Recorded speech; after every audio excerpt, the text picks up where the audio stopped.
Instrutor de xadrez moderno. W. Steinitz. Parte. Contendo explicações elementares para iniciantes. A descrição das notações. A. Código de xadrez telegráfico. Um ensaio sobre os princípios do jogo e análise de 6 aberturas populares, com jogos ilustrativos para cada abertura, etc. etc. O anexo contém os jogos do concurso entre Senres. Steinitz e Tigorin jogaram em Havana em janeiro e fevereiro de 1889 com anotações do autor. Filhos de G. P. Putnam. Nova York e Londres. 29 West 23 D Street 27 Kingsway St. Strand. L 88-9. Direitos autorais por W. Steinitz. 1889. Todos os direitos reservados. Capítulo II. As regras do jogo. Aprovamos em sua essência o Código de Leis da Associação Britânica de Xadrez, que foi adotado em muitos congressos de xadrez. O tabuleiro de xadrez. O tabuleiro deve ser colocado durante o jogo de forma que cada combatente tenha um branco quadrado em seu canto direito. Se, durante o andamento de um jogo, qualquer um dos jogadores descobrir que o tabuleiro foi colocado incorretamente, ele pode insistir para que seja ajustado. Os jogadores de xadrez. E se, a qualquer momento durante o jogo, for descoberto que os homens não foram devidamente colocados, ou que um ou mais deles foram omitidos no início, o jogo em questão deve ser anulado. Se, a qualquer momento, for descoberto que um homem caiu do tabuleiro e movimentos foram feitos durante sua ausência, tais movimentos devem ser recolhidos e o homem restaurado. Se os jogadores não chegarem a um acordo sobre a casa em que deve ser recolocado, o jogo deve ser anulado. O direito de movimentação e escolha da cor. E o direito de fazer o primeiro movimento e, se um dos jogadores o exigir, de escolher a cor, que será mantida durante toda a sessão, deverá ser decidida por sorteio. Qualquer série de jogos entre os mesmos jogadores em uma sessão, cada um terá a primeira jogada alternadamente em todos os jogos, sejam ganhos ou empatados. Em um jogo anulado, o jogador que fez o primeiro lance naquele jogo, deve jogar primeiro no seguinte, começando fora de vez. 4. Se um jogador fizer o primeiro lance em um jogo quando não for sua vez de fazê-lo, o jogo deve ser anulado, se o erro for percebido antes que ambos os jogadores tenham comentado. Completou o quarto movimento. Após 4 lances de cada lado terem sido feitos, o jogo deve terminar como está, jogando 2 movimentos em sucessão. V. Se, no decorrer de um jogo, um jogador move um homem quando não é sua vez de jogar, ele deve retrair o referido movimento, e depois que seu adversário se moveu, deve jogar com o homem movido incorretamente, se puder ser jogado legalmente. Toque e mova. Um jogador nunca deve tocar em nenhum dos homens, exceto quando for sua vez de jogar, ou exceto quando tocar em um homem com o propósito de ajustá-lo. Neste último caso, ele deve, antes de tocá-lo, dizer, eu ajusto ou palavras para esse efeito. Um jogador que toca com a mão, exceto acidentalmente, um de seus próprios homens quando é sua vez de jogar, deve movê-lo, se puder ser movido legalmente, a menos que, antes de tocá-lo, ele diga, eu ajusto, como acima, e o jogador que tocar em um dos homens de seu adversário, nas mesmas condições, deve tomá-lo, se legalmente puder fazê-lo. Se, em qualquer dos casos, o lance não puder ser feito legalmente, o ofensor deve mover seu rei, mas, no caso de o rei não ter lance legal, não haverá penalidade. Se um jogador tiver um homem na mão, indeciso sobre qual casa jogar, seu adversário pode exigir que ele o substitua, até que ele tenha as leis do jogo. Se decidiu o seu destino, esse homem, no entanto, deve ser movido. Se um jogador, quando é sua vez de jogar, toque com a mão, exceto acidentalmente ou no roque, mais de um de seus próprios homens, ele deve jogar com qualquer um deles legalmente móvel que seu oponente. Leps. Se, nas mesmas circunstâncias, tocarem dois ou mais dos adversários homens, ele deve capturar qualquer um deles que seu antagonista escolher, desde que possa ser tomado legalmente. Se acontecer de nenhum dos homens tocados poder ser movido ou capturado, o ofensor deve mover seu rei, mas, se o rei não puder ser movido legalmente, não haverá penalidade.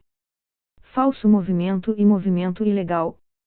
Veja se um jogador fizer um movimento em falso, isto é, jogando um homem para uma casa para a qual não pode ser movido legalmente, ou capturando um homem adverso por um movimento que não pode ser feito legalmente, ele deve, à escolha do seu oponente, de acordo com o caso, mover seu próprio homem legalmente, capturar o homem legalmente ou mover qualquer outro homem legalmente móvel. Se, no decorrer de uma partida, uma ilegalidade for descoberta, não envolvendo um rei em xeque, e o lance em que foi cometido tiver sido respondido, e não mais do que 4 lances de cada lado tiverem sido feitos subsequentemente. LY. Todos estes últimos movimentos, incluindo aquele em que a ilegalidade foi cometida, devem ser detraído. Se mais de 4 jogadas de cada lado forem feitas, o jogo deve ser jogado como está. Asterisco. Cheque. VI. Um jogador deve dizer audivelmente cheque quando fizer um movimento que coloque o rei hostil em cheque. O mero anúncio de cheque não terá significado se o cheque não for realmente dado. Negligenciar e evitá-lo. Ele não terá a opção de capturar a peça de cheque ou de cobrir, mas deve tirar seu rei do cheque, mas se o rei não tiver lance legal, não haverá penalidade. Se durante um jogo descobrir que um rei foi deixado em xeque por um ou mais movimentos em qualquer lado, todos os movimentos subsequentes àquele em que o cheque foi dado devem ser retraídos. Caso estes não sejam lembrados, o jogo deve ser anulado. Aplicação de penalidades. Um jogador não é obrigado a aplicar uma penalidade.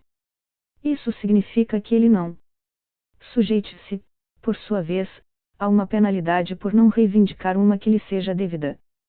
Isso, no entanto, aplica-se apenas a disputas entre dois jogadores, mas em torneios e partidas de equipes é frequentemente previsto que, no interesse de outros competidores, nenhum jogador tenha o direito renunciar conscientemente a uma penalidade a que seu oponente estaria legitimamente submetido. Uma penalidade só pode ser aplicada por um jogador antes que ele tenha tocado um homem em resposta. Se ele tocar um jogador em resposta a uma jogada falsa ou ilegal de seu oponente, ou um falso grito de cheque, ele não será compelido a mover aquele homem, e seu direito de fazer valer uma penalidade permanecerá. Quando o rei é movido como uma penalidade, ele não pode rocar naquele lance. Roque. X. No roque, o jogador deve mover o rei e a torre simultaneamente, ou deve tocar o rei primeiro. Se ele tocar a torre primeiro, ele não deve desistir antes de tocar o rei, ou seu oponente pode reivindicar o movimento da torre como uma jogada completa. Se as leis do jogo. Mover. Quando as probabilidades de uma das torres ou de ambas as torres são dadas, o jogador que dá as probabilidades poderá mover seu rei como no roque, e como se as torres estivessem no tabuleiro, contando 50 movimentos. Um jogador pode pedir a seu oponente para empatar o jogo, ou dar mate dentro dele. 50 jogadas de cada lado, sempre que seu oponente persistir em repetir uma determinada checagem, ou uma série de checagens, ou a mesma linha de jogo. Em alguns torneios esta regra foi alterada no sentido de que após 6 dessas repetições de checagens, séries de movimentos, ou na mesma linha de jogo, um empate pode ser reivindicado em qualquer lado, ou sempre que ele tiver um rei sozinho no tabuleiro, ou rei e rainha. Rei e torre JDU contra uma força igual ou superior rei e bispo rei e cavalo. Rei e 2 bispos. Rei e 2 cavaleiros e contra rei e rainha rei, bispo e cavaleiro e em todos os casos análogos, e sempre que um jogador considerar que seu oponente pode forçar o jogo, ou que nenhum dos lados pode vencê-lo, ele tem o direito de submeter o caso ao árbitro ou espectadores, que decidirão se é um para a contagem de 50 lances. Caso ele não seja mate dentro de 50 jogadas, ele pode reivindicar que o jogo continue. Peão tomando na passagem. X. E se um jogador não tiver outra jogada a não ser pegar um peão ao passar, ele será obrigado a fazer essa jogada. Q. Em nenhum peão. X. E quando um peão atinge a oitava casa, o jogador tem a opção de, selecionando uma peça, quer tal peça tenha sido perdida anteriormente ou não, cujos nomes e poderes ela assumirá, ou de decidir que ela permanecerá como um peão. Abandono do jogo. X. E vê se um jogador abandonar o jogo, interromper seus movimentos, renunciar voluntariamente, perturbar o tabuleiro deliberadamente ou se recusar a cumprir essas leis ou se submeter à decisão do árbitro, ele deve ser considerado como tendo perdido o jogo. O árbitro ou espectadores. X. O árbitro terá autoridade para decidir qualquer questão que possa surgir durante o jogo, mas nunca deve interferir, exceto quando solicitado. Ele deve sempre aplicar as leis aqui expressas, e não assumir o poder de modificá-las, nem de se desviar delas em casos particulares de acordo com seu próprio julgamento. Quando uma questão é submetida ao árbitro ou espectadores por ambos os jogadores, sua decisão será final e obrigatória para ambos os jogadores. O termo espectador deve incluir: premiar qualquer jogador imparcial de eminência que pode ser apelado, ausente ou presente.